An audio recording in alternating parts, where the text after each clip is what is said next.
Hi, what's your name? Sorry, what time's it? Where do you live? Hey, what is your Instagram account? Why so serious, dude? Do you know how to answer to these questions? Você saberia como responder a essas perguntas? Hi everyone, what's up? Eu sou o Teacher Victor Queiroz e hoje nós vamos conversar um pouquinho mais sobre a língua inglesa. Ainda relembrando a importância de aprender os tempos verbais para se expressar com eficiência em língua inglesa, hoje nós vamos conhecer mais um No, just kidding. Hoje nós vamos dar uma pausa nos tempos verbais, mas vamos aprender outras classes de palavras que são tão importantes quanto. Você percebeu que todas as perguntas que eu te fiz no começo deste vídeo começam com palavras que começam com as letras W e H? Você sabe que palavras são essas?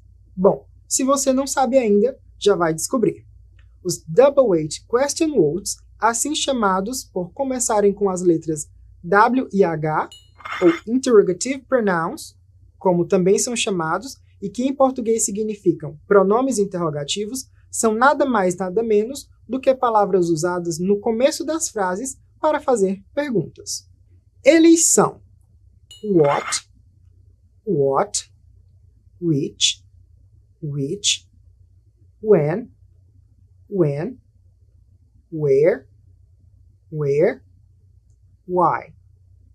why, who, whose, how. E eles significam, respectivamente, o que, quando, onde, porque usado para perguntar, quem, de quem e como. Perceba que tanto what como which possuem o mesmo significado, no entanto, eles têm uma distinção no uso. Ocorre que o what é usado para perguntas mais abrangentes, ou que há inúmeras possibilidades de respostas. Quando eu pergunto, por exemplo, What is your name? Há uma infinita quantidade de respostas, pois o seu nome poderia ser qualquer nome existente na face da Terra. Mas quando na pergunta eu já delimito a quantidade de respostas, a pergunta deve ser feita com which. Por exemplo, Which is your name? Peter or Frank? Qual o seu nome? Peter ou Frank? Vejam, nessa pergunta eu já delimito as respostas. O why também tem sua particularidade. Ele deve ser usado para fazer perguntas. Quando queremos indicar a causa, usamos o because. Por exemplo, The baby cries because the mother left. The baby cries because the mother left. O bebê chora porque a mãe saiu. Agora vejamos novamente a pronúncia. Eu vou repetir calmamente cada palavra 2 vezes e você deve repeti-las depois de mim. What, which, when, where, why, who,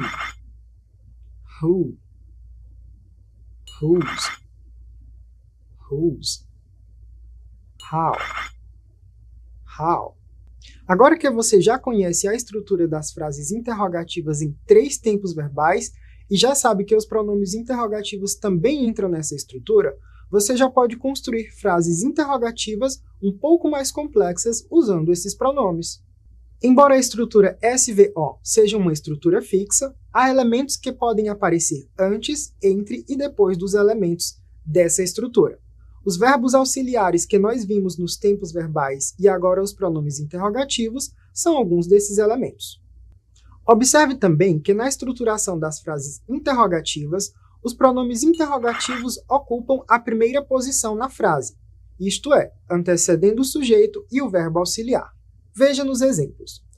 What do you like to eat on the weekend? O que você gosta de comer no final de semana?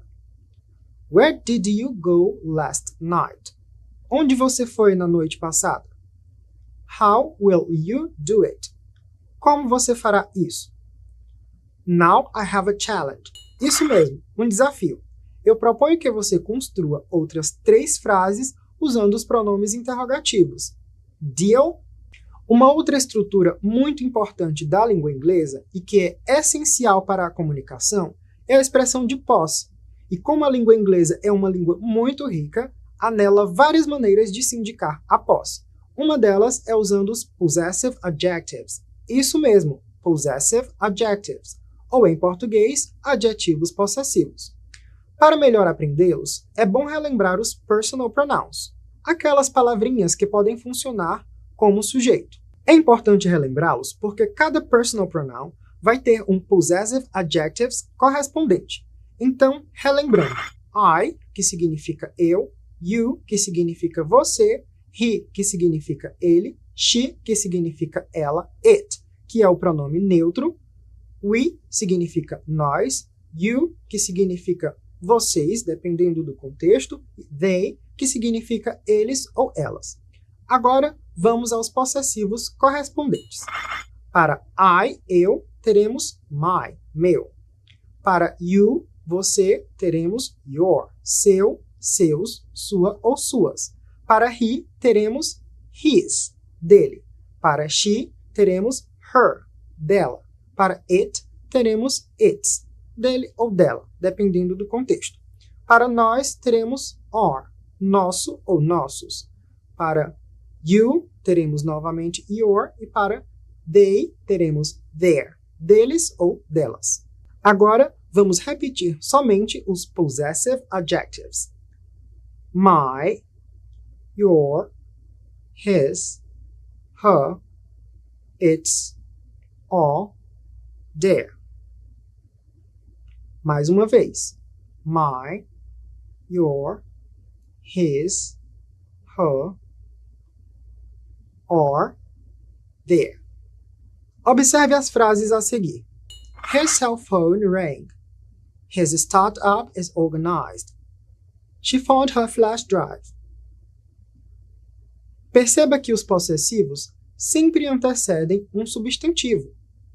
Isso ocorre porque, como se tratam de adjetivos, sua principal função é caracterizar um substantivo, nesse caso, atribuindo-lhes posse. Uma outra curiosidade é que os possessivos não flexionam em número e grau, como na língua portuguesa, mas desempenham a mesma função, ou seja, eles não concordam com masculino e feminino ou com singular e plural, mas a sua única forma funciona em todas essas categorias. Outras duas formas de indicar posse na língua inglesa é usando o genitive case, ou em português, o caso genitivo, que se caracteriza por acrescentar um apóstrofo IS na palavra que indica o possuidor. Exemplo, Daniel's Company, a empresa de Daniel.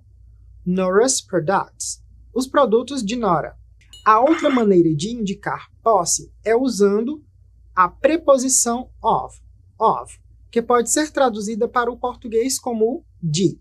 Neste caso, o of fica entre a palavra que representa a posse e a palavra que indica o possuidor, como nos exemplos a seguir. The cover of the book. The end of the story. The cover of the book. The end of the story. A diferença básica entre o caso genitivo e o of é que o caso genitivo é mais usado com pessoas, enquanto o of é mais usado para objetos ou coisas inanimadas. Então, na aula de hoje nós aprendemos várias palavras, vimos novas formas de fazer perguntas e indicar posse.